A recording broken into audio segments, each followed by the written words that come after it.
We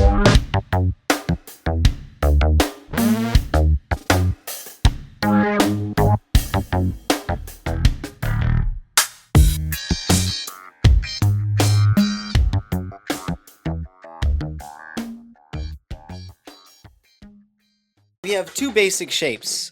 We've got like, if it were, let's say, a C major 7 here, or a C major 7 here. Those are the two shapes that we have that we're using, right? And we're using the dominant and minor 7 equivalents. So like dominant and dominant, or minor 7 and minor 7, which we haven't actually done yet. Just because we've always started with this shape, but we should try with the other one too. But basically, so we have two shapes that we're using, an A string shape and an E string shape, right? And then we have the minor versions and the dominant versions. So we have 6 shapes total, right? 2, 4, 6, yeah. Okay, 6 shapes total, which is really just 2 shapes being modified slightly to have different chord qualities. Cool?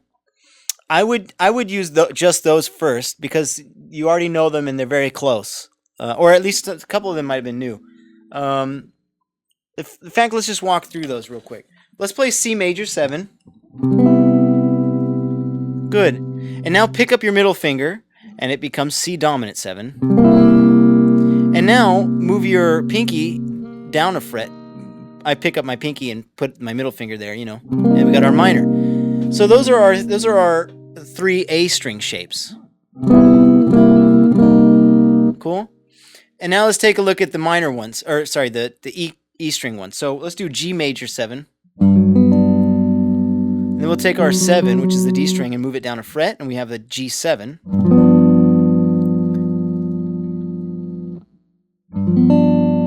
And then bring your 3rd down, which is on the 4th fret. Bring it down to the 3rd fret. Now we have a flat 3rd, and I just use 2 fingers for that. And you're familiar with these already, all of them, right? All right, cool. So for starters, I would just use those because they cover quite a range. Cool. One thing is to know the shapes really well, like this. But it's another thing to pull them out, you know, as they pass by. You know, like that can be kind of tricky. Or if we start a different place, instead of doing it here, if we did it here, where it's like E minor 7, F7, B flat major 7, D flat 7, G flat major 7, A7, and D major 7. You know, that's where I starting with E minor here. I started with E minor here, and it gave me entirely new chords. Well, I mean the same chords, but I had used the opposite shapes.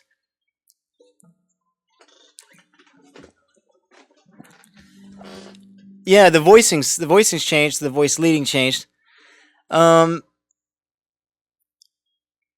So what I did is, let's try that out. E minor 7 up here on the 12th fret.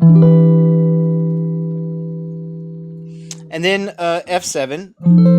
So I went up 1 fret and did the dominant shape.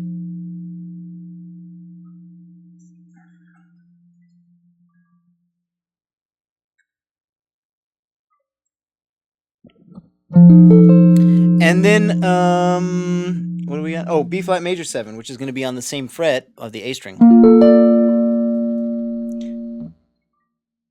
So that's 13th fret, 15th fret, 14th fret, and 15th fret. There. Good. And then we have D flat 7, so I'm going to come down to the 9th fret and do the dominant shape, just like we did with F, except now in the 9th fret.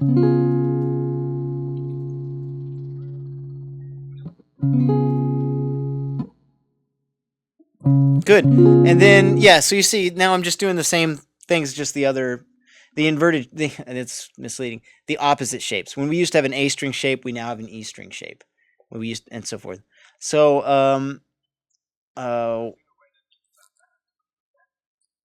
just switching them. Oh, yeah, well, one starts on the A string. One starts on the A string, the other starts on the E string, and those are the only 2 shapes we have here right now. You know, we could come up with the shapes that are in between later, but for now, this is plenty.